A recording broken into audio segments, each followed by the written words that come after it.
الحمدللہ رب العالمین والصلاة والسلام علی سید الانبیاء والمرسلین۔ ہم فضول خواب دیکھ رہے ہیں۔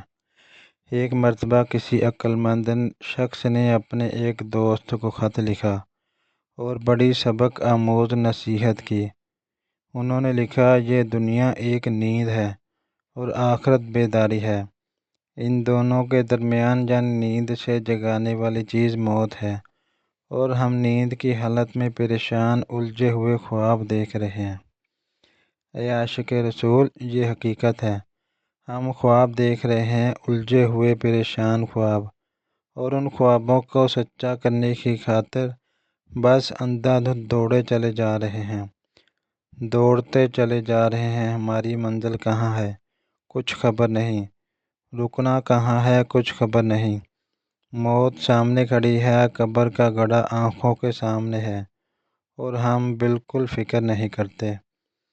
قبر میں میت اترنی ہے ضرور، جیسی کرنی ویسی بھرنی ہے ضرور۔